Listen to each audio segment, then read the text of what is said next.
Hello and welcome to another horrific review. I'm joined once again by Chris as we continue our journey along the Graboid Trail.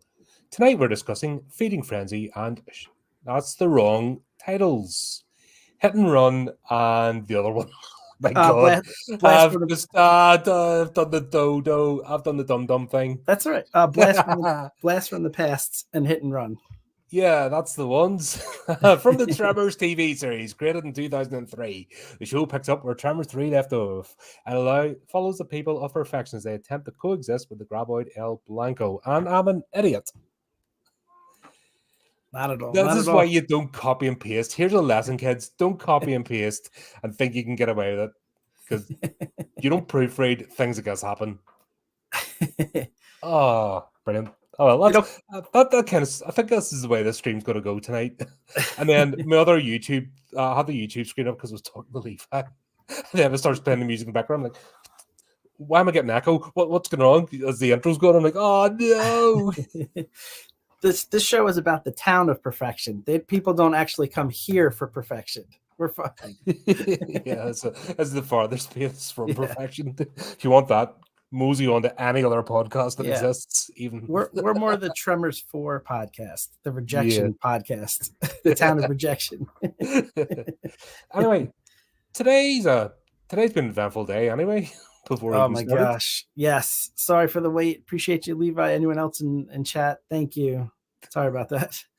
But not only that, there, I believe somebody got a bit older today. Yes, yeah, that's right. I am now older probably than Burt Gummer. Yeah. Well, I think it's only appropriate. I hurt people's eardrums, so happy birthday to you, happy birthday to you, happy birthday, dear Chris, happy birthday to you. Appreciate it. Thank Everyone, you. have a hooray! Thank you. My son likes to do the RU1 present or a curse. My son likes to do the RU1, RU2, and in my case, it's like 3 weeks later. Everyone's sleeping. Wake us when you get to. Mate, I'm further along that path than you, so I know all about it. I appreciate it, bud. As always, birthday's not. And thanks for taking time out to come on as well. Oh, for sure, dude. I'm having so much fun with these, and the show's great. I'm upset there's only 13 of these. I know. And one of the first thing I put, like, we're only a couple of episodes in, and straight away the show has settled into its groove.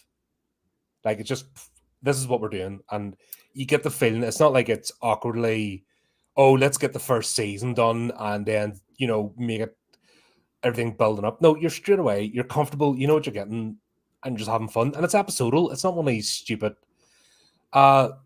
series are fine with an overarching story, cool, but what's from the good old episodal, like good old school episodal series? Yeah, absolutely. And a lot of times too, in the first couple episodes of a show, like the actors are trying to find their characters, the writers are trying to. So you'll see like a big difference in personality from the first episode to the second to the third. I feel like they're already in a groove. Like I feel like everyone knows their character. The writers get the personalities of the different actors. So it feels like a show that's been on for a few seasons at this point. No, I don't know if that's Michael Gross, like his, leadership or just the writers, or just that they chose good actors. It's a combination. We've talked about it when things go bad, and it starts down from the idea. The writers are first. They either make or break a show. You can have the best actors of the day. You can have all A-listers, but if they're given crap material to work with, then you've no idea. Yeah. I don't be a genuine love of the franchise. You can't do this without, because we've seen it with people that hate the franchises they're working on, and particularly the horror genre. There's people that are waiting to make it big, so I'm just doing this till I make my real job, and it shows all over what they create.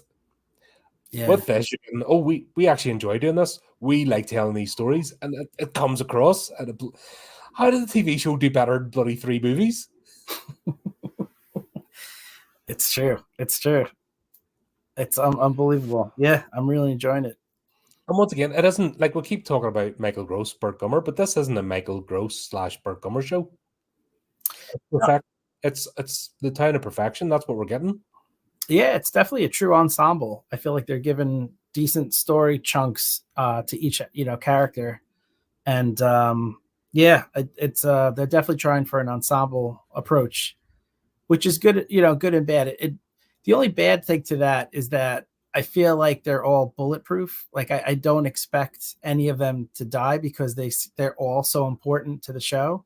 Whereas if it was more Gummer focused, then like the movies, you could expect like a Miguel character to go, or you know what I mean? Like I feel like these people. Then that's where it went wrong.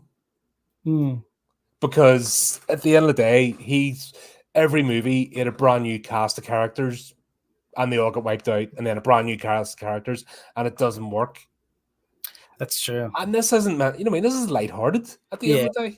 Yeah. This is a bit of lighthearted fun, and that's so obvious. So I'm all good with that. I'm not expecting El Blanco to wipe everybody out because that's not what this show's about.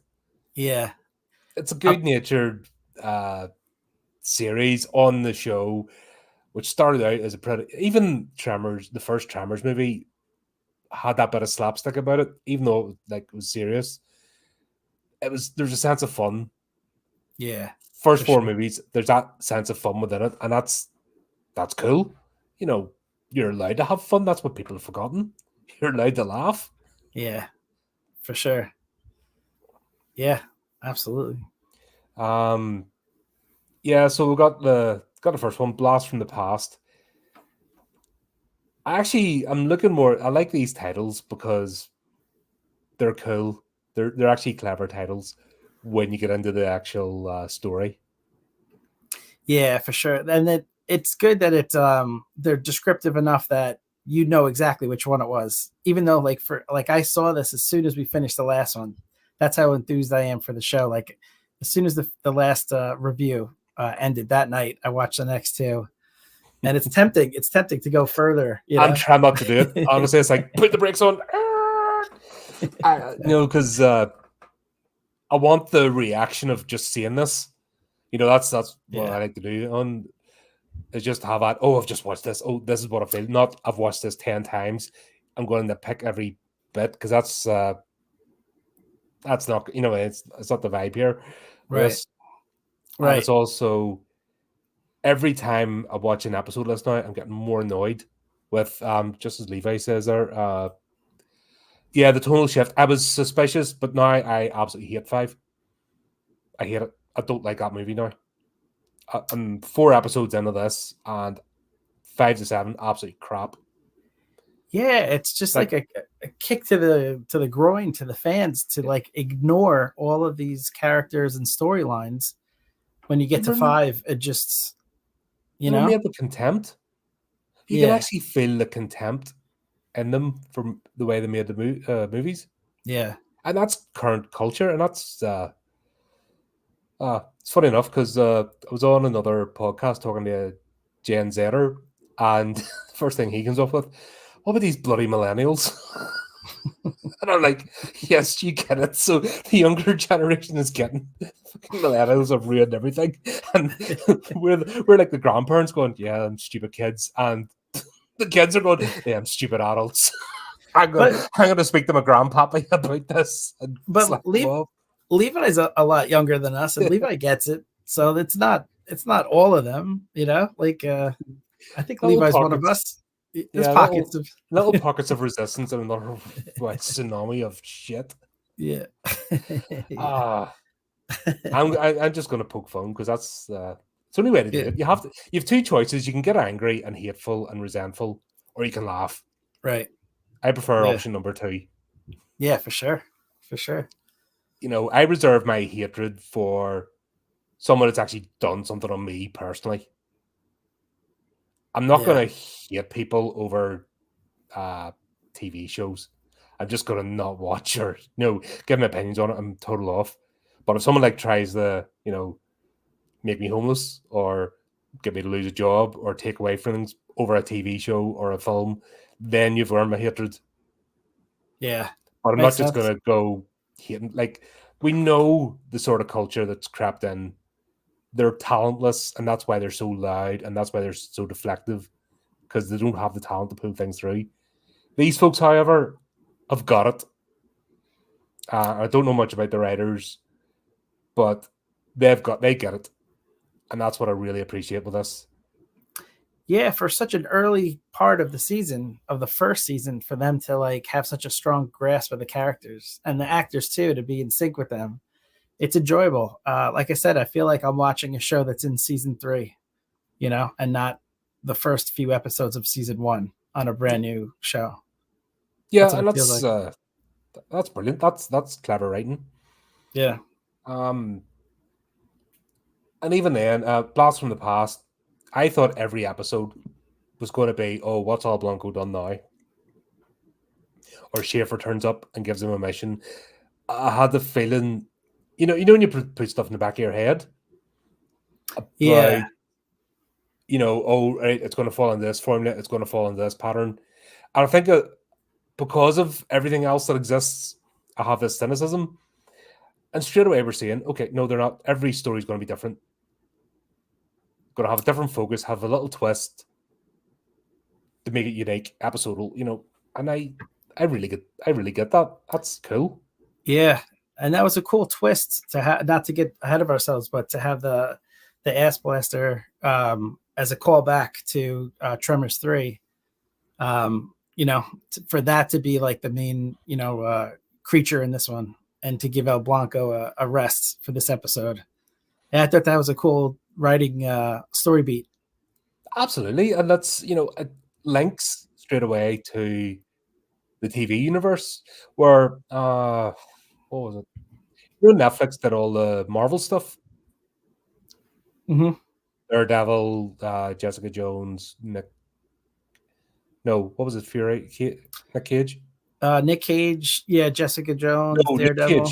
Luke Cage. Oh, Luke. I'm sorry, Luke Cage. Luke, right, I was throwing lots of words there, but they did that whole for them, and it was like they were fun in their own sense. They're gripping dramas, but they never connected to the movies, and they never, because they were afraid, because it was slightly darker material, to do that, the light and fluffiness, and there was always a disjoint there.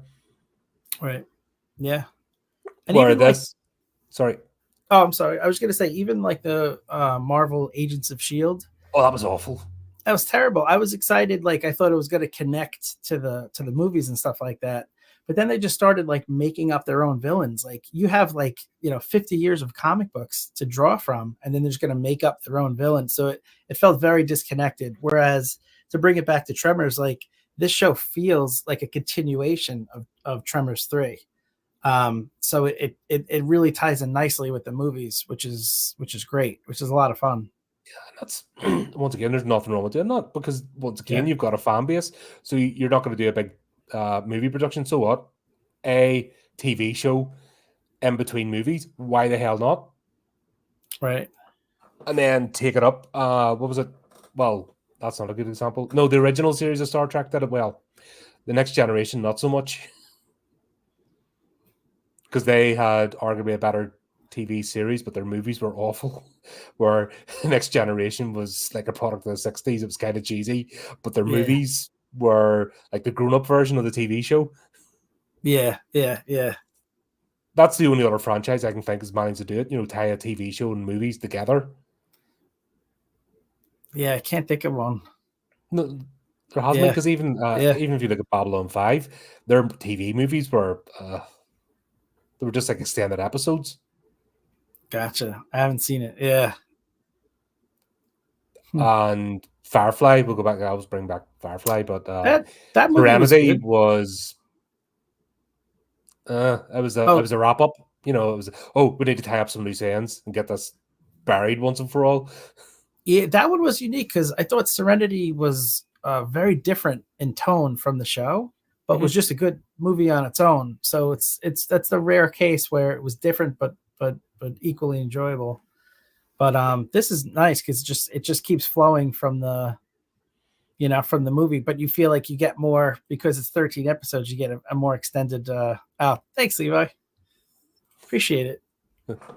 Thanks, Shay. Good old Shay. Yeah. Thanks. Shay, sorry about you having to use the edit button a lot for the future episode. Yeah. Oh, I heard that's an in joke. You'll see what happened. You'll hear lots of beep beep beep beep beep in a future video. You and Cameron were on his channel, and I heard poor fella. He invited him back twice though. Oh dear.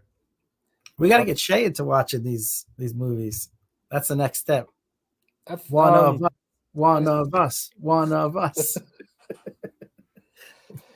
But yeah, just this callback, this movie of, straight away tying into Tremors 3, and then you go back and go, oh yeah, I remember that. And then you start to think, there's no such thing as a throwaway scene. Right. Where 5 to 7 were all as a throwaway films, where they're making actions count and exploring. We don't have time in a movie. Guess what? You can do it in a TV show, and that's where you got the brilliant pairing. Yeah, there was a nice callback in this one where they had captured the ass blaster after it ate too much and conked out, I think. Yeah, remember the Fed exploded stuff in Chang's? Yeah, and it just passed out, and then it just passed out. Yeah, they stuck it in the cage, and then sold it. Right, and then so this is cool to tie back what happened to that, Although I was expecting to have a bow tie or something on. You know, way people get them things for their dogs and not their cats. I was expecting to be wearing something. Yeah, plus it was in Vegas, right? With part of a it was part of a magic act, they were saying. Yeah. So have a little top hat and a little cape.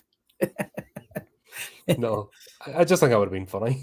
Yeah, that would be good. Right. Talking of which, how did they manage to make the special effects on a TV show better than the movie? Yeah, because the ass blaster, Messerschmitt looks good. That was a great point. So I ended up watching this a second time because I had watched it 2 weeks ago because I was just so excited right after our last review to watch the next two. And then I was like, you know what? Let me be sharp and focused. So let me watch it again so I remember things a little more carefully. So I watched it again last night, and I noticed that they were very smart with the camera shots. It was mostly just the face, which is a practical puppet, I guess. Mm-hmm. And every once in a while, they'll throw a CGI of it running, but it's very quick. So it was very, very selective. And I think CGI is almost, speaking of magic, is almost like a magic trick. The more you see a magician do the same trick over and over again, you start to figure it out, and then now it becomes fake because you know the trick. But if it's done properly and selectively, and you only see it for a fraction of time, then it's truly magic because you don't understand. You don't see where the trick comes in. Yeah, that's like old movies anyway. With practical effects, you don't know why they're made, and that's part of the beauty of it. You're like, oh, how did they pull that off? Yeah. Well, I just thought that that's one thing they've done really well actually in general with this is the camera work. They know they're on a limited budget. They know they're not going to pull off movie quality, and even the movies aren't that well financed. So the do with the old school sort of TV shows did was use camera trickery. That's basic. That's film school type something. That's stuff that everyone seems to have forgotten. Yeah, and I'm no filmmaker and I'm no expert, but I'm a sad man that watches a lot of movies. So I'm right with you. I've kind of, it always feels like I'm studying at some point because I've watched that many and looking at them that I can appreciate the techniques being used. Yeah, but they did a lot where you just see the head poking around the corner, or you just see the head poking over something, and then every once in a while they'll show you the whole thing running or flying. But it's very smart. Most of the shots are just the head sticking out, and it's a puppet, and it looks great because it's selective. They're judicial with it. Yep. And I'll just say I'm liking Tyler's character. He's got a nice balance of the whole playboy thing, but also he's not a sleazebag, which is hard to pull off. I'm thinking Face out of the A-Team. You know, he was a sleazebag character, but a slimy one, where Tyler is in love for the moment. You know, if that makes sense. Yeah, that's a great point, because I feel like it's that trope has been done so often. Like Three's Company, was it Larry, the neighbor upstairs? Or no, he wasn't living there, but his the friend that was a sleazeball, and like you said, a Face from the Two and a 18, Half Men. 2.5 Men. I mean, it's just been done so many times. Like to get a character who's good looking guy, playboy type, like you said, but still likable, I think is great. Like there was that one scene where he's talking to this girl, and he's gonna like come over her house for the weekend, and then like he mentions that in Chang's restaurant when they're all there, and then was it Linda, and she's like, "Oh, you're not gonna sleep over my weekend at my house this weekend and read like we read a book last time." So like, you know, like one weekend he's, you know, with this girl, and then another one he's just hanging out with his friends from, you know what I mean? Like he Platonic and not even, you know, yeah. nothing about it, showing a bit of humanity. Yeah, thank you. That's what I was stumbling my words towards. Yeah, yeah. Which they couldn't do a character's name, actor's name I've actually already forgotten from the. Shall we call it the sequel trilogy? The Tremors sequel trilogy. 5, 6, 7. Yeah, it's the fifth.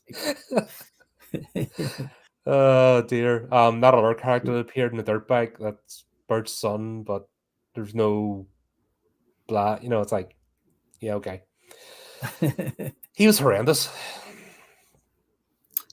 When I see this guy, yeah, that other guy was horrendous.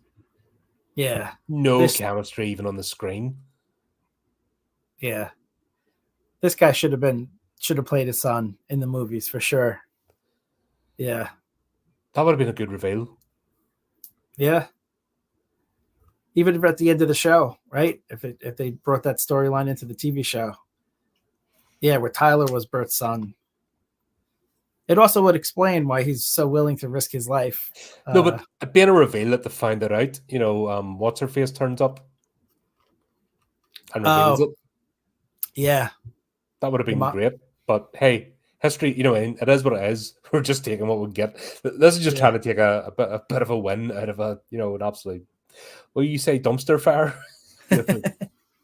of a franchise at this point, because they did not finish it well. No. Still hope, though. Levi, there's still hope. Tremors 8, it's coming.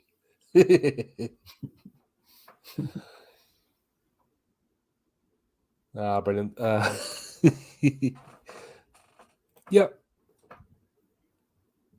Yeah, that's it. Brilliant command. And you can see the chemistry between those two, which they couldn't do in 7 movies. Right.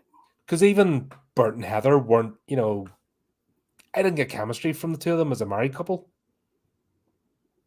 There were two comical characters, you know. I did get a full chemistry from them, you know,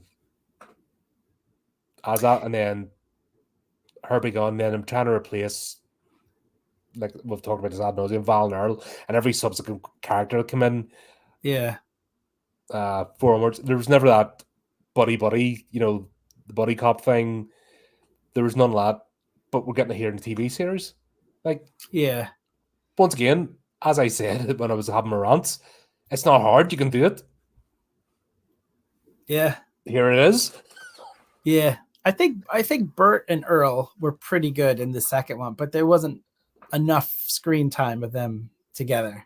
This, you know, you're right. I think this could be because of the amount of time that let the character development build, the chemistry build. I think this is probably the best companion he's had throughout all the movies. Yeah. Yeah. But like you said, this is 3 episodes in the first season of a TV show. Yeah. This should be, like you said, season 3 stuff. Yeah. Yeah. And they couldn't do this in movies. Like I said, they've had 7 movies to go. 6 movies of, you know what I mean, Tremors is his own thing. The first Tremors is his own thing. But they've had 6 movies to replicate it, and they've just shoehorned these random characters, and it's never fitted. And then they don't come back for the next movie. So there's no chemistry there. Yeah. And yet here it is. Yeah, I think that a perfect example of their chemistry, because this has nothing to do with the writing. It's just this one scene in this episode, Blast from the Past, towards the end, when excuse me, Bert is super nice to Linda. She's upset because she let the she was the one that sold the Graboid to put her daughter through college, and now the Graboid's killed a couple of people, so she's very distraught. And Bert comforts her, tells her she's a great mom, and they have this nice moment. And then here comes Tyler, and they just have this look. And Tyler gives him like a smile, almost like he thinks like Bert might be, sweet on Linda, as the old people put it. And that there's that look in between them that you can't fake. That's just genuine chemistry and good acting. Yeah, and playfulness and putting it across. Teasing. You can't fake that stuff, and it's so obvious. Exactly. Because we've seen it in the same franchise with the movies. So awkward, like let's hammer this character in. Right, it doesn't fit. Exactly. That didn't work. Okay, pop. Here's another one. Shove them in there. Oh, it's still not working. I wonder what we're doing wrong. Here's another one. Jodie, once again, just nailing it. Jodie's character, Leela Lee, is absolutely smashing it. She's quickly become my second favorite besides Bert in the whole show. Oh, if only she had been in Tremors 3. Yeah, that would have elevated that movie even more. Yeah, if she had been cast as Jodie in Tremors 3, oh my god, that would have been brilliant. Her from the movie into the TV series. There's something so sweet and likable about her, but she's also like very money conscious. But she's Walter's niece, and she's still got that thing about her, but it's done in it's such a better way, a more playful way. Yeah. And they make it part of the plot. Oh, it's great. It's great. I love when she has the little spreadsheet ready. If the tour goes down or my profits go down to 37%, there goes your survival school. But then she's also like helpful and trying to help, teach that class and stuff like that. So, oh my God. It was awesome. And the idea of Bert's survival school. Yeah. I'd pay to go on that. I would too. That, go get shit out for a weekend. You're not dead, right? God, that was just that whole idea of him. Because they tried it with them in the movies, being his internet thing, and they did it so badly. Yeah, they missed the whole point, because in the movie they filmed it where it was just Bert in the woods, like cooking like a rattlesnake, and they missed the whole fun element, which is Bert teaching people one-on-one and him having to, become like a teacher mentality, and to put aside his gruff, survivalist, harsh personality and help people, like you could see when they were trying to make he only had a harsh personality in 5, 6, and 7. Right. He changed his personality in 5, 6, and 7. He never had that. Even Harem Gover didn't have that harsh gruff. The railroaded that in number 5, and I was like, what the hell is this? Yeah, they had to deconstruct, fucking millennials again, had to deconstruct. We must deconstruct so we can not build anything good. Yeah. No, I think you're right. I think I misspoke. I think I just meant like sometimes he gets frustrated with the lack of preparedness. Like for example, when he's teaching the class and they're trying to make a fire, you could see like the frustration, boiling up in him when people aren't able to just rub 2 sticks together. Not that I can do it, but like, that type of thing where he's got to be patient with people that are unable to do a simple task that, and I love that aspect where he has to try to bottle that up and be, patient. You mean character development? Yeah. Well, who knew such a thing was important? Like Levi said, writing, who knew it was important? Who knew characters were important as well? Like, wow. Could we be onto something here? The secret of making good entertainment.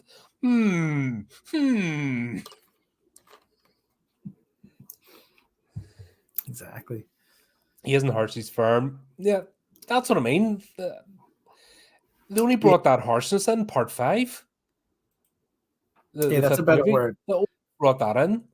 Firm is And a that better was, word. once again, it was just to deconstruct his character. They wanted to make him unlikable. They wanted to make him a joke because they had this stupid plan of handing over to somebody and they had nobody to hand over to. So they just burnt the franchise to the ground.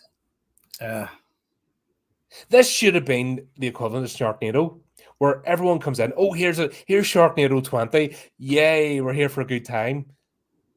Tremors should have been the same thing, but it didn't. It jumped the shark at part 5 because whoever they got, once Universal kicked Stampede out and decided we're going to do it our way, and then brought their shitty production team in and destroyed it for what? Yeah, we've said it before. If you guys watch back our movie reviews, it just seems like it's letting a chat GPT, letting an AI watch the previous films and then trying to filter and make a movie without really understanding why they were likable. So it's like, oh, it needs humor, so we'll put him in a cage and have a lion pissing on him. Oh, it needs action, so we'll do this, but never really getting what any of it actually means or the nuances of it. Yeah, and that takes a human, and it takes a creative human, Yeah. and it takes a human that loves. You have to, even if not love might be the wrong word, but at least appreciate what you're taking on. And you have to at least like it. At the very minimum, you have to like what you're doing. Or else you're in for a miserable time. Especially anything that involves putting your own personal energy into. Anything creative, you must enjoy doing it. Because if you're going to knock your pan in and you absolutely despise what you're working on, what you're doing, and hate every minute of it, then you're in for a miserable time. And it's going to show in your work, and it's going to show your personality. It's going to show in your... Because it's amazing how much we need that in our lives. I couldn't do this if I didn't enjoy doing it. If I was just doing that, if I was, say for example, I was to change and become a clickbait channel, it would be so obvious because I would hate doing it. Because it just would, you know what I mean? And you would actually see my delivery, you'd see everything, just me hating my time in front of the mic and camera. Yeah.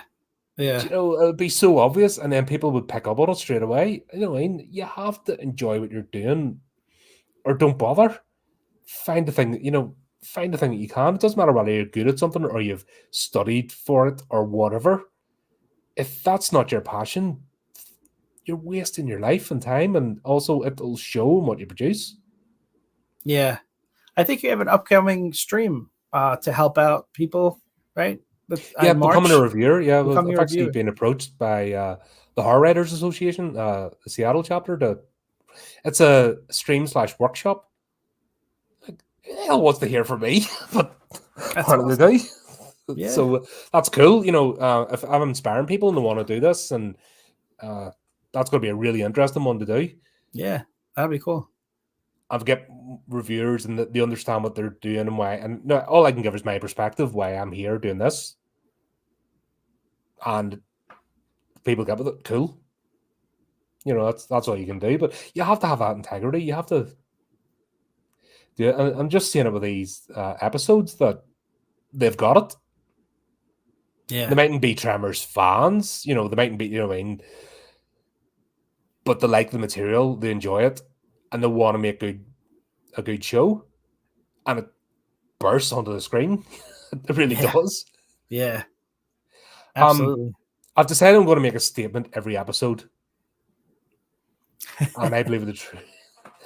It's just a matter of fact, but Rosalita is gorgeous. Like, oh my god. Yeah. Hubba. And this episode, oh my, I nearly had to stop for 5 minutes and have some private time. Like, she really, like getting chased by the ass blaster, and then we get the wet t-shirt competition. So, and I'm just like, and I'm no shrinking violet. As anyone that spoke to me for 5 minutes knows. And I'm just like, you're lovely. So whoever's idea it was, I'm guessing the director, to have her avoid the ass blaster by jumping into that little trough of water and then coming out. I just want to say to you, sir, I'm assuming it's a sir, well done.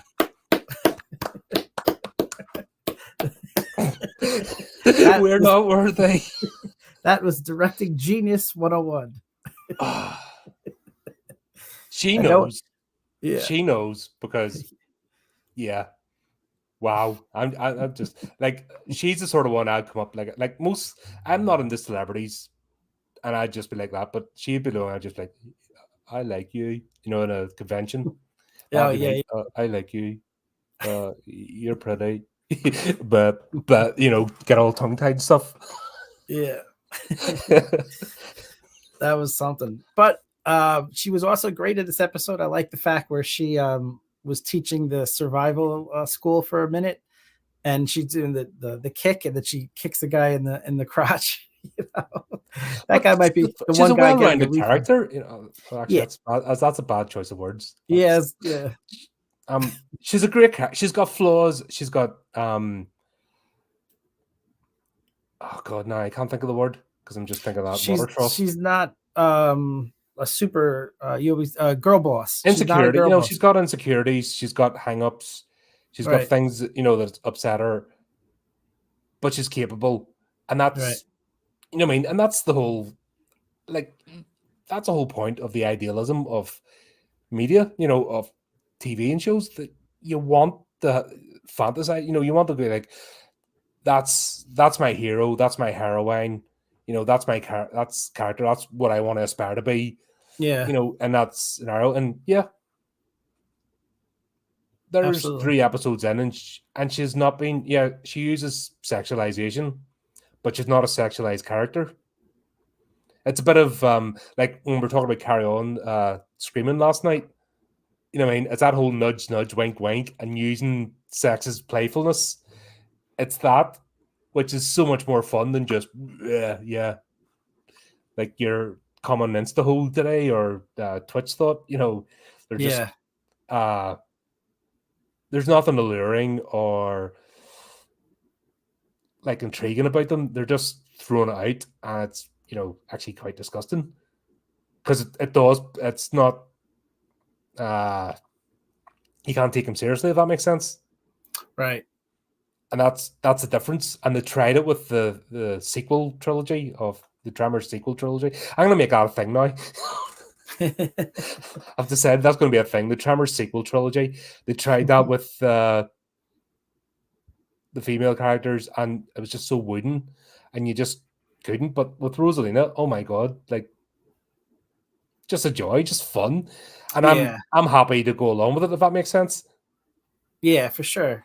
And she fits in well with the crew, the Town of Perfection group. She just, Yeah, and she even brought up that, Belinda, we know you didn't have a desire to be Annie Oakley. I mean, you're ready to tell us, but you're one of us.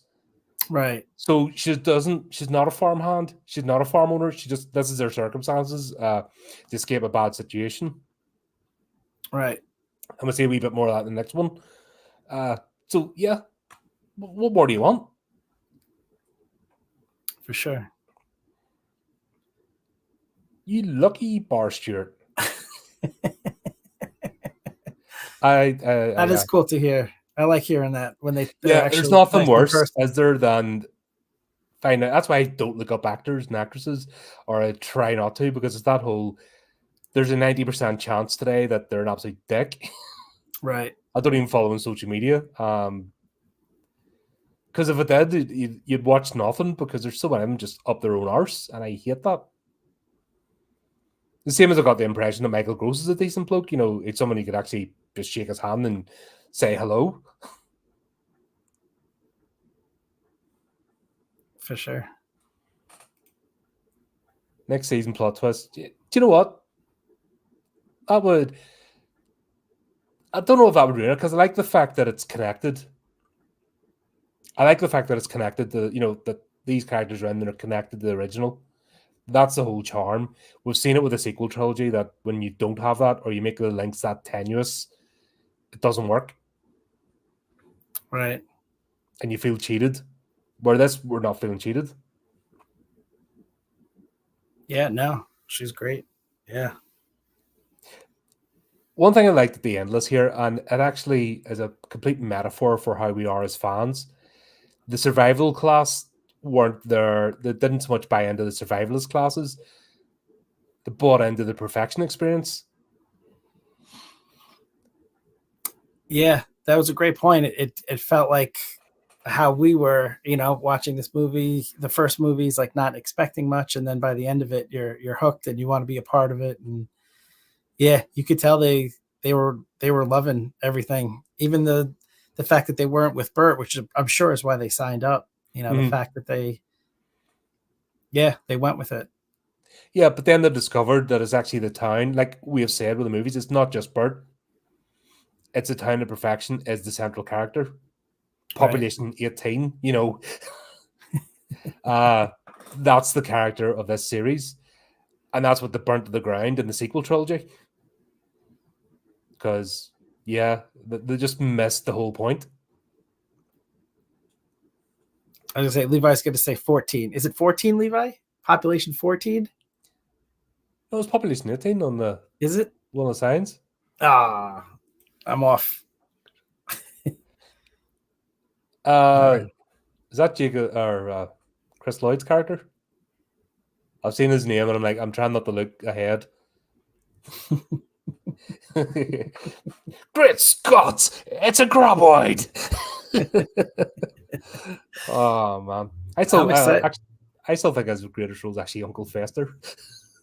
He's great in that. Yeah.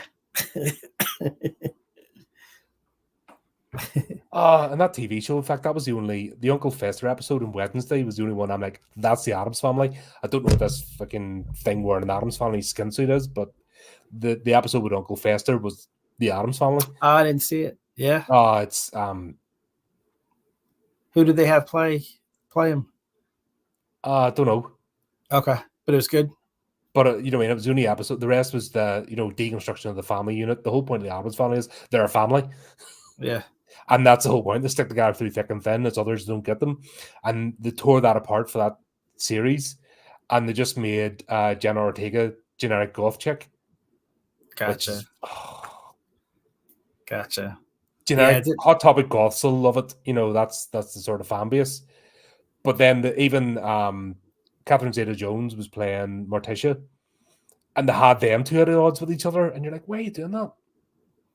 And then it was the Uncle Fester episode, just 10 years like Yeah.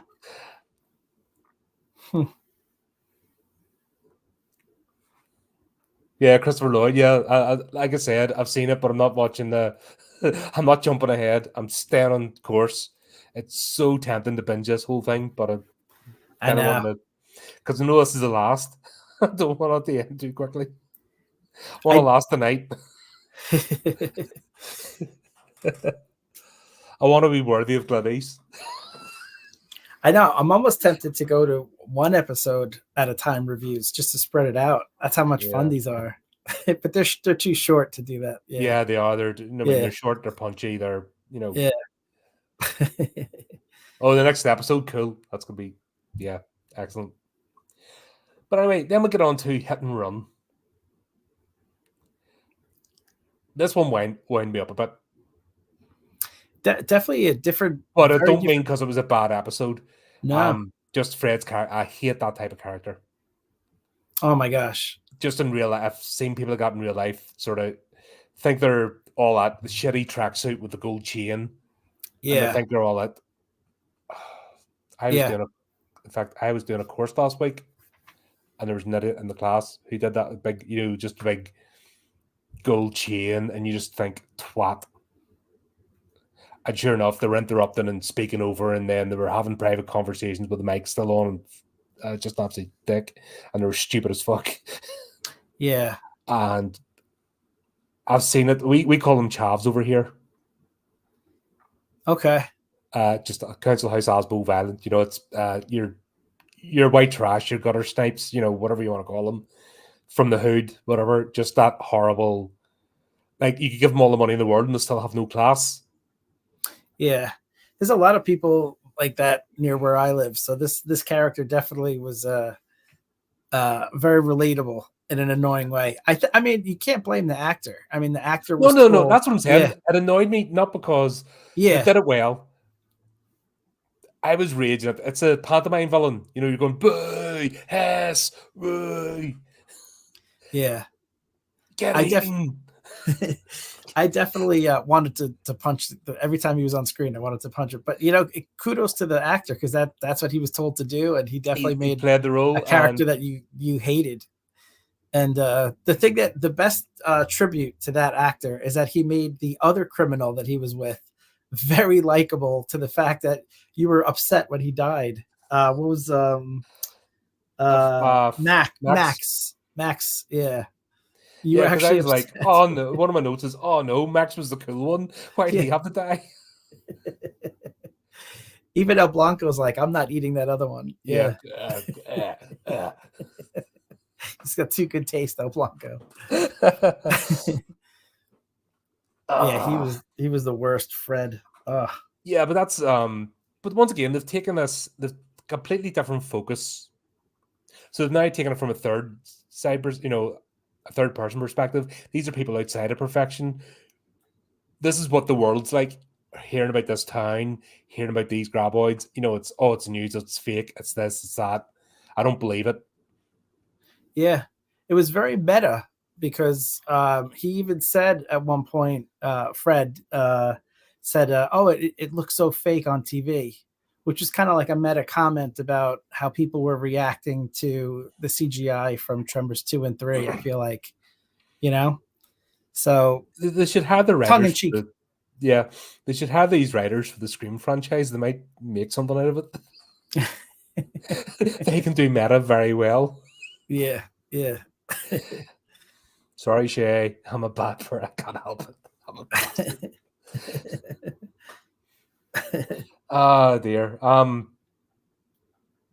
yeah, here we've got now outside of perfection and people just completely doing their own thing. There's no reason to go there, and then it becomes a bet. Yeah. But it was good because it took you in on the whole process of the tour, like getting onto the tour. Which, by the way, I was very disappointed in Tyler's tour. Like at least what was the first guy that he took the tour over from? Action Cactus Jack. Yeah, Cactus Jack. Yeah. So at least Jack put on a show. He had pyrotechnics. Like it just seemed like Tyler was just driving around hoping to see El Blanco. But the thing is, he knew El Blanco's route. Right. And every time they went, they saw El Blanco. But Bert getting sneaky after the incident. So remember the first scene, they're on the tour, and then this idiot. And the guy walks off. Like to me, that thing should have a cage, like it's safari. Yeah. That would be people go on safari. And although when I went on safari, it was on a quad bike. So yeah. That wasn't sensible. We got 3 quad bikes. Crazy. Wow. Uganda, just zipping around the place in 3 quad bikes. It's like, yeah, we're probably not very sensible here, but hey. Jeez, good for you. But I feel like he there were some things he could have done. Like he could have stopped the tour and put out something that made noise. I don't know. I'm trying to think of Jurassic Park. Some of the things they did, they put a goat to try to attract the. That's a little rough, but it just seems like he was just driving in a circle and then he went back. And then Tyler even made it seem like the paperwork said, if you don't see anything, you don't see anything. You signed the agreement. So I get the feeling like this isn't the first time that he's come about blank, No, I don't think that it was that. It was the whole thing of Bert using the truck noises and actually training El Blanco like a dog. That's what he was doing with the speaker. So that's what he recorded. He had the thing up. Yeah. And he recorded the engine noise and Tyler's voice. And then what he did is he went out into the desert and he was like getting Al Blanco to come up, and then he was throwing the grenades, and he was conditioned that when he heard the truck, they'd go away. Gotcha. That was what that whole plot line was about. I saw him doing that. I just didn't think that he had, at that point, he had just started recording him. I didn't think that first trip that he was at, he was. Jack didn't believe the Graboids were there. Yeah, that's true. That's the whole point. Jack didn't believe they were there. Tyler does. Yeah. Tyler understands. Yeah. And we got that from the first episode. No, what it was, Bert was that was the whole storyline with Bert. He was training Al Blanco that when he heard the engine, yeah, he'd run away because Bert was busy throwing the grenades at him. Right. But even still, like, I don't know, like Tyler's tour, like if you just see the creature almost like a whale, like in the distance, and then you just drive away, I just feel like you could, do some other things to make it more fun, besides just driving. Those sort of, I've been in those boat tours as well. We go and see seals, and it's not so much, it's more orcas around here and blue whales. I think it's blue whales. Yeah, it's not, the water's not deep enough, but right, you know what I mean? You go out the tours, you're going to see them, see dolphins. Right. You just have, they've got migratory routes. Yeah, I guess it actually functions on the same aspect of one of the tours. You go on safari, you're going to see zebras and giraffes and lions, hopefully not up too close. Like, you know what I mean? Yeah. You know the routes. But couldn't he do something like this where like he'll say like, oh, here is where, the first attack was, and there's a tribute, there's a monument here to the fallen victims, and over here is where they I think that'd be a bit morbid. That'd be more of a horror tour. And people are going on safari. Like, you wouldn't if you're going on the safari, you wouldn't be like, oh, and here's where a tourist got eaten or blah blah blah. I mean, it's not the point. This is like a nature reserve. Yeah, when I hear that sort of mentality of a nature reserve, and that's what you're doing to, as I hear it out loud, it's a much worse idea than it was in my head. I think you missed the point. I think you just missed that wee bit where it's, what Bert was doing, because that was the whole plot line. Yeah, I just didn't realize. You were meant to get disappointed. Yeah. Then they're going to do it themselves. I mean, that was the whole point of. Right. I didn't realize he had already. Because I saw him starting to record as he was driving away. Yeah, but then he was taking the old 80s style Gata blaster out into the thing, and he was throwing the grenades because he was training Al Blanco to stay away from the truck. And then when they tried to guide him in, he's like, "Oh shit, I've trained El Blanco, not that. Is that what you were doing?" Gotcha. That makes more sense. Yeah. Because after that incident, that's when Twizel comes down, and God, I like a nice jacket, I like a nice blazer, and I'm like, oh, you're sharply dressed. Because remember, he first appeared, and he's in the suit that looked as if it wasn't ironed. Right. And then he turns up in this here. He's got the nice jacket now, and I'm like, I want that jacket. That was a nice jacket. And he's about my size too, so it would fit. Yeah. Just saying, if you want to stick it in the poster. They don't need it anymore. The show's not on anymore. That's probably disappeared now, but I'm just like, that's a. Yeah. I always appreciate a nice blazer. Nice. And that's even this. Because he got a bit more budget, the styles went up. I like that his character Twizzle has become like part of the town. Like, they're annoyed not by every him. episode. Yeah, not every episode. Yeah, but I like when they run out to collect money from him because he forgot to pay. Like that little banter back and forth. With Chang, she runs out and collects the money from him. I don't know. He's a fun compare part him of to the government ages in part 6 in Cold End Hell. Yeah. Like, they were so awkwardly shoehorned in, and they just served no purpose. Right. They missed the whole point. Yeah. Where here we'll have Twizel, and they've got there's a relationship, there's banter. He doesn't hate them. He's just like, oh, I've got this shitty assignment, but then he's like, why you give me more headache and paperwork? You leave, what I mean, nothing happens here. You leave me alone, I leave you alone, sort of thing. I've other things to do. And that's normal, that's cool. Yeah.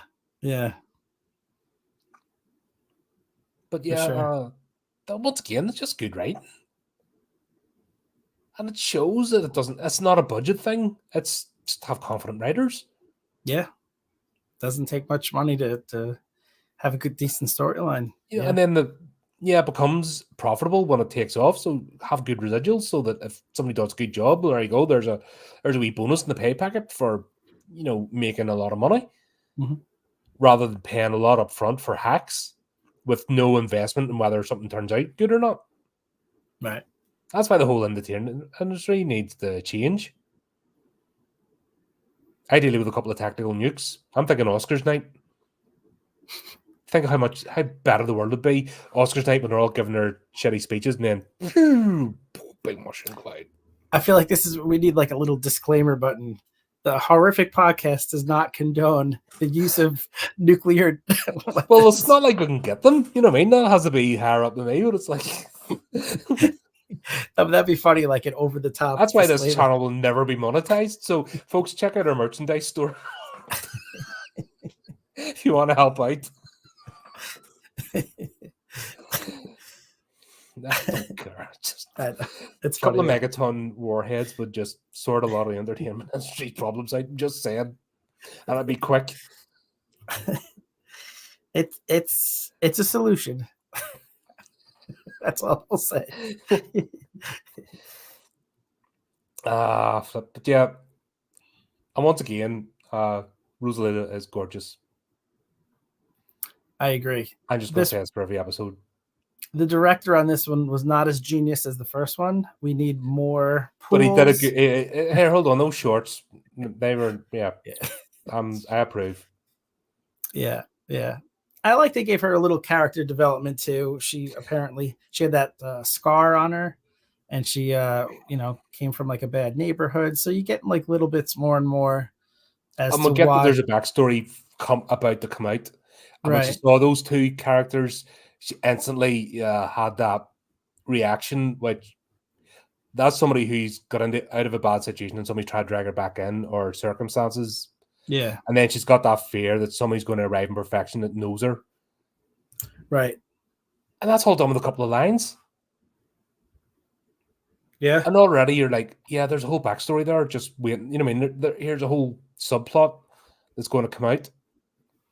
And the writers have earned our trust that it is going to come out, that they're putting these little crumbs and that it's going to lead somewhere. If they're setting it up. They're setting themselves up for future episodes. If they have time. And that's the whole, downside of all this is that. But if this was going on 2-3, that doesn't have to come out in season 1.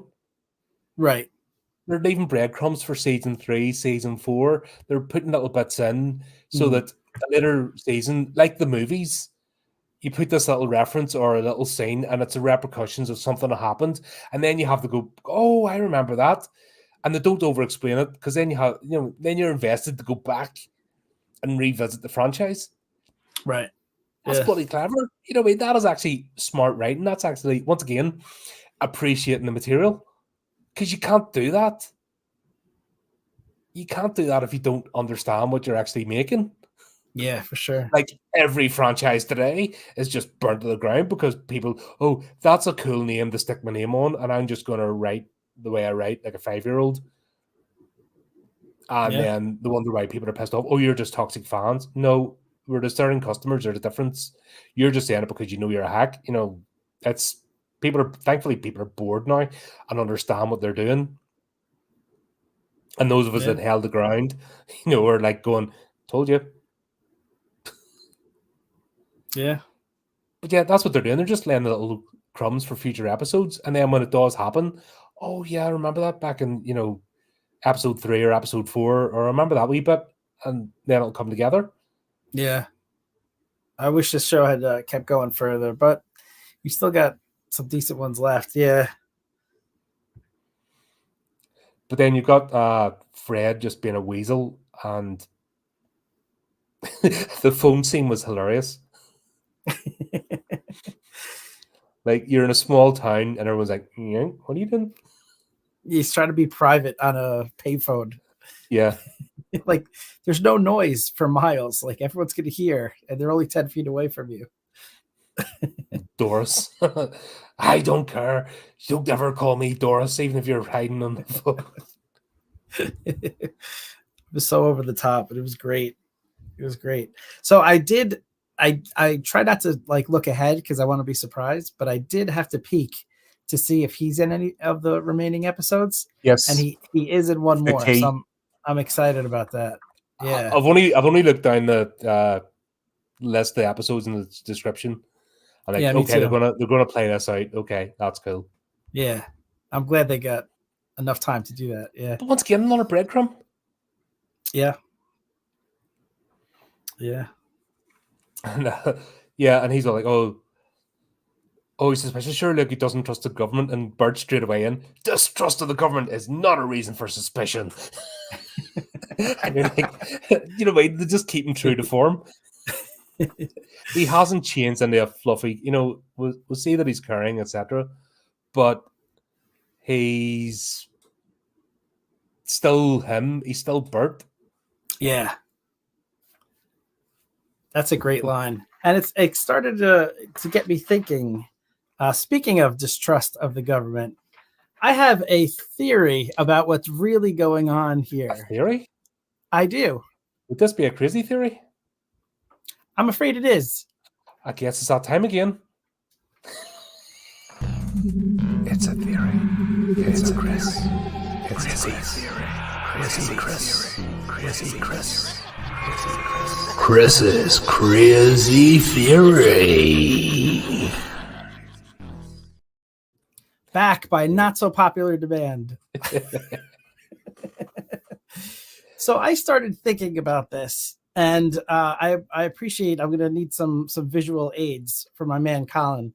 So the government doesn't appear to be very concerned with keeping people out. And I started thinking of why that's the case. When you mentioned distrust of the government, I thought it was a good tie-in.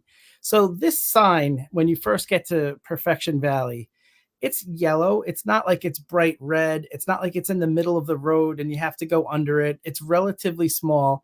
If you're going 60 to 70 miles an hour, which you often would be, you know, traveling on a road like this that's paved and straight for miles, you could easily go right past this. Also, if you notice where they put the sign in the very first pilot episode, someone got attacked and eaten right by the sign.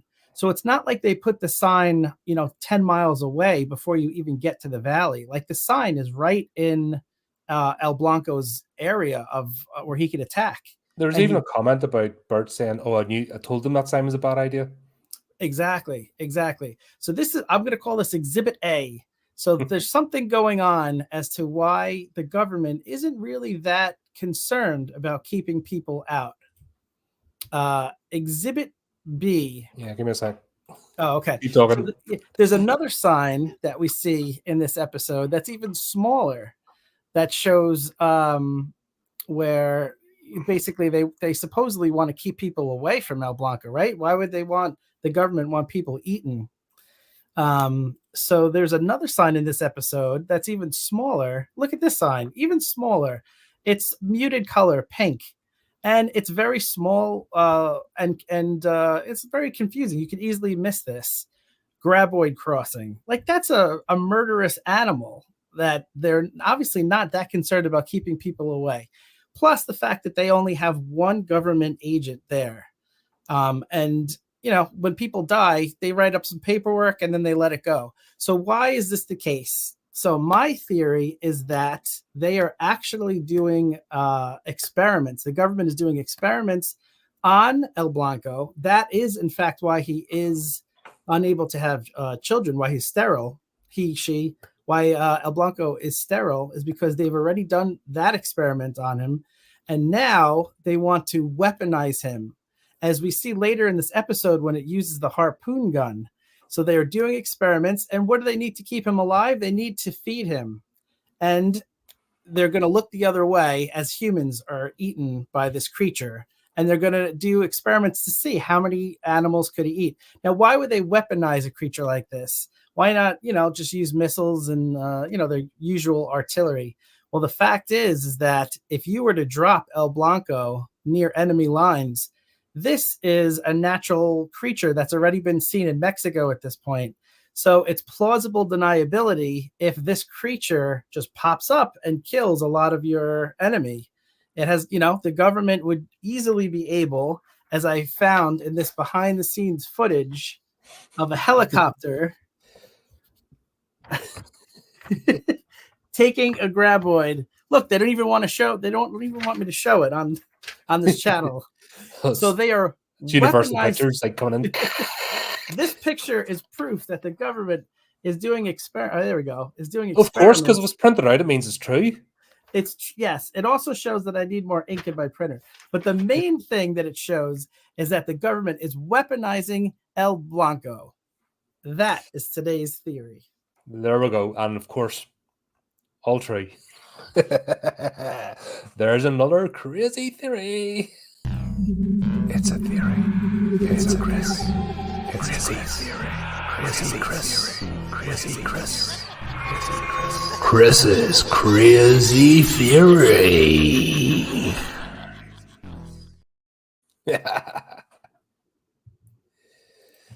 We got a wee bit of a hint, yeah.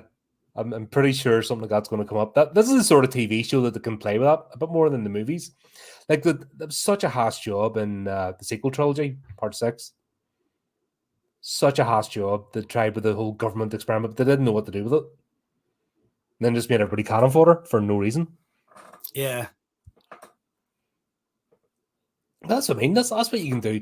That's the difference between a movie's a spectacle.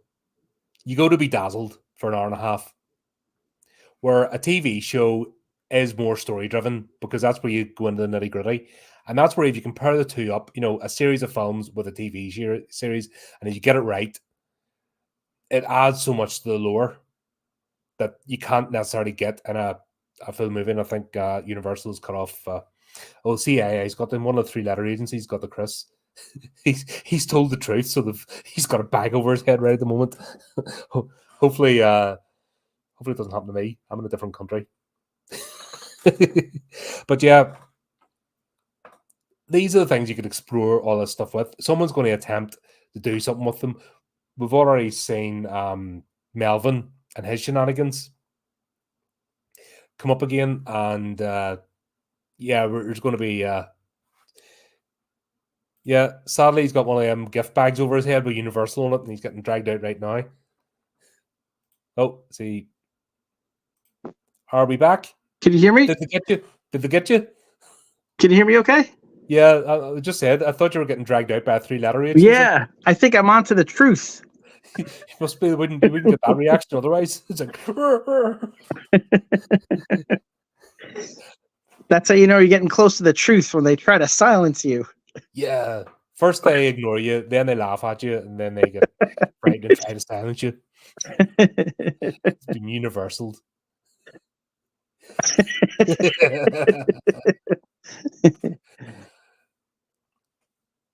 But yeah, El Blanco using the harpoon gun was hysterical. That was just a funny story beat. Well, I think that'd be a good movie idea. Graboids with guns. Tremors 9. That's right. Actually, the Bertatron becomes the enemy, and the Graboids have to tool up to take him out. I like it. Like an Alien versus Predator thing. I don't know who to root for in that one. Yeah, that's what I mean. You wouldn't know. You'd be like, I'm so confused. Graboids with guns. I love it. Even a shrieker mounted with like side cannons or something. The old what were those attack ships? The ones out of Rambo, the ones with the side cannons, the helicopters. Yeah, 2 of those and an ass blaster. Strafing. That'd be awesome. And you still have to have the ass blaster with the top hat and the cape, just because the one that escapes from the Magic Act in Vegas. Yeah. See, there's a whole... They shot themselves in the foot because there's so many daft spin-offs and everything you could do with this. Yeah. Like government experiments and then different ones, getting made or suits of armor. You could do all sorts. Shrieker jousting, Yeah, I mean, they opened themselves up to that in Tremors 7 when they came up with the queen. It was a silly plot point, but once they start doing government experiments on it, then that opens up future movies to say, okay, they already set the stage here. So, and Bert's been suspicious of it for years. Like he even in Tremors 6, he accused the guy of wanting to do wanting to capture it, and that's why he blew it up. And he had a line at the end of Tremors 6 that said, "Graboids don't make good pets," something like that. So there's been some precedent to that. Yeah, but the problem was the writers were hacks for the so they screwed it up. I would trust these guys, the ones that write the TV show. I would trust these guys to handle the plot point better. Yeah, and put it in an episode, and maybe be at a recurring villain sort of thing. They've set up an experimental station every so often. One of them escapes something they've built, and then it comes down into perfection, and then they have to deal with it, or they get sent. They could do that loads of times. What have you built now? Well, blah, blah, and have a mad scientist type character. I'd watch it. That sounds awesome. Yeah, shrieking grab blasters. Oh, spoiler. Well, we'll see. I like it. How that turns out. Yeah. There's so much potential with this, but also to keep it within the franchise. Because once again, this series is just fun. It's not meant to be thought provoking or serious. It's just a bit of silly popcorn entertainment that you just have a laugh at. Yeah. And appreciate Rosalina's ample assets, which I'm going to do every episode at every opportunity. Here, I'm an old man. I need happiness somewhere. We need more.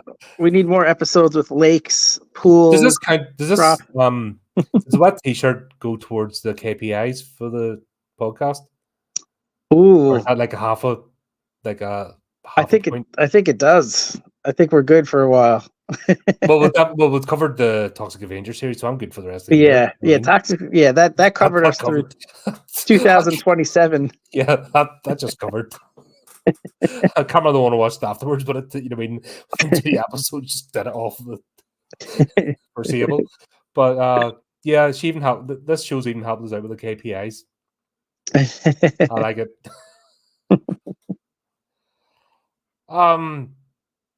But yeah, that whole scene and the fact they're getting a harpoon gun involved and they're just doing it, and they're ridiculous in the fact that we're starting to see the intelligence, because that's one thing that didn't really in the movies. They say they're intelligent, but you never really got the told didn't show. Yeah, I always thought they could have expanded upon that instead of making like a genetically modified Graboid. Just made one that's smarter, which they talked about even as far as Tremors 1. Kevin Bacon's character Val said that they're getting smarter, but and they did to a point, and then it kind of stopped. In fact, Tremors 7, they defeat the creature the same way they did in Tremors 1. So how much smarter have they gotten if it hasn't, you know what I mean? Yeah, I'm thinking Jurassic Park, the first one. Yeah. Actually, the only good one when you think about that series. With the raptors. This clever girl, that basically flanked them. Yeah, the two raptors, clever girl. Yeah. They show none of this with the Graboids and the films. I have a feeling they could show it a bit more here. Yeah. Well, especially if my theory's right and they're doing experiments with El Blanco, that'd be cool to see him start to advance as a military asset. I just want to see him dressed as wearing Bert Gummer's utility vest with his own grenades, and the tentacles are just like pop. That would be amazing. And I have a funny feeling if it's done right, you can get away with it. Yeah. But there you go. That was a lot of fun. I'm having such a blast with these. Yeah. There was 2 fun episodes, and they're different. Like, we've seen 4 different episodes now, 4 different scenarios. It's not just going to be rinse and repeat, which is the danger. Right. It's not just focused on Bert. We're getting it's not every character every episode, which is another mistake we make. Where every character has to get their turn. Right. Where in a good TV show, it might focus on one or two of the characters, but we've got the whole cast, and others will take a step back. But then another episode later, they'll get focused. Right. I feel like a good ensemble TV show has an A, a B, a C, sometimes even a D storyline, and I feel like they're definitely doing that here. So each character has some meaningful dialogue in almost every episode, and you feel like you're starting to get to know all of them, and it seems like a fun place to be, right? Like a fun group. I would want to visit this place. I'm getting the impression they're enjoying themselves. Yeah. Where in the sequel trilogy, they're not. They're just dialing it in. Yeah. And it's so obvious on screen. Yeah, for sure. But there you go. There's, like I said, 4 episodes, season 1 of a TV show. And I'm not as you know, I'm not a fan of TV shows in general. And I'm enjoying myself. Yeah, good. I'm glad it's not just me. If it wasn't sure you'd hear me, you know me, I don't hold back. But there you go. There's another one done. A lot of fun. Looking forward to the rest. And then according to Levi, there's more to come. More shenanigans, and it's going to be fun. It's going to be bittersweet at the end list. But you know what? I'm glad we got this at least. I'm glad we did not finish on the movies. Yes, that would have been depressing. That was a good call by you. Yep, for sure. That worked. But yeah, obviously we'll get on to the next 2. We'll schedule those up. And Chris, as always, mate, happy birthday and thanks for turning up. Thank you. I will not be silenced. And nice try, Universal, but we're still here. So all right, folks. Thanks everybody tuned in, and just needs me to say, keep up to date with the channel, do the typey clicky things. Until next time, keep it creepy, keep it horrific.